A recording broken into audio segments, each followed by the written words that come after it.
অপমানের ভাত। ভিডিওটা কেমন লাগলো অবশ্যই জানাবে, ভালো লাগলে একটু শেয়ার করে দেবে, শেয়ার করতে ভুলবেন না। চলুন ভিডিওটা শুরু করি। অপমানের ভাত, কারো দয়ায় বাঁচা মানে প্রতিদিন অপমান খাওয়া। এই জীবন আমি চাই না। অন্যের রাজপ্রাসাদে রানী হওয়ার চেয়ে নিজের ঘাম জড়ানো আয়ের কুঁড়ে ঘরে থাকাও অনেক বেশি সম্মানের।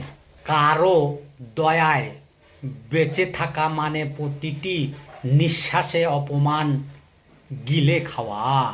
আমি চাই আমার স্বামী প্রতিষ্ঠিত হোক, আমাদের একটা সাজানো সংসার হোক, যেখানে কারো দুই পয়সার তেজ দেখানো কথায় মাঝরাতে বালিশ ভেজাতে না হয়। অন্যের বাড়িতে মাথা নিচু করে বেঁচে থাকার নাম জীবন নয়, ওটা স্রেফ বেঁচে থাকা।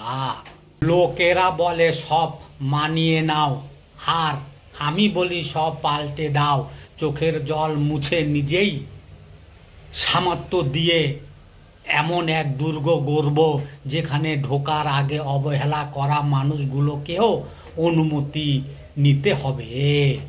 কারণ দিনের শেষে মনে রাখবেন, অন্যের রাজপ্রাসাদের রানী হওয়ার চেয়ে নিজের কুঁড়ে ঘরের রানী হওয়াটাই অনেক বেশি গর্বের।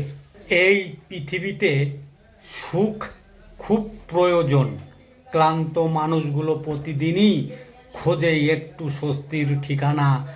অদৃশ্য বোঝা বয়ে বয়ে হৃদয়ে হয়ে ওঠে ভারী। হাসির মাঝে লুকিয়ে থাকে অগণিত না বলা বেদনা, তবুও মানুষ বাঁচে আশার ছোট্ট আলোকে জড়িয়ে। কারো চোখে রাত জমে থাকে দীর্ঘশ্বাস হয়ে, কারো ভিতর ভাঙা স্বপ্ন নীরবে কাঁদে। জীবনের কঠিন পথে হঠাৎ পাওয়া সামান্য আনন্দ মনে করিয়ে দেয় সব কিছু এখনো শেষ হয়ে যায়নি। এই কঠিন পৃথিবীতে মানুষ টিকে থাকে মূলত সেই সামান্য সুখের আলো বুকে নিয়েই। সাধারণ জীবন, অসাধারণ মন।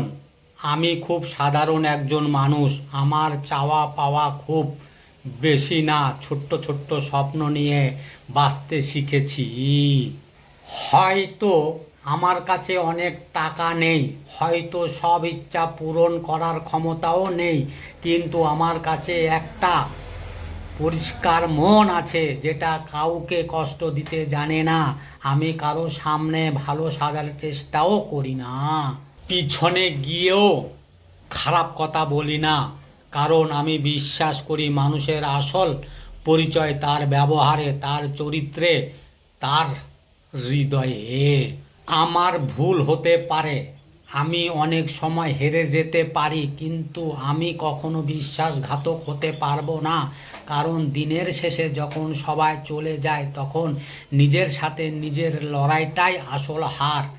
সেখানে আমি হারাতে চাই না। কিছু মানুষ ছিল যাদেরকে আমি কখনোই আমার জীবন থেকে যেতে দিতে চাইতাম না, যাদেরকে নিজের সব কিছু মনে করতাম, যাদেরকে ছাড়া আমার এ জীবন কল্পনা করা কঠিন ছিল।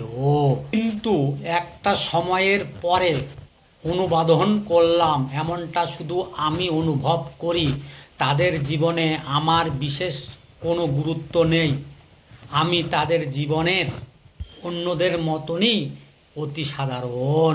এক আকাশ পরিমাণ অভিমান নিয়ে তাদের সাথে দেখা করা, খোঁজ নেওয়া বন্ধ করে দিলাম।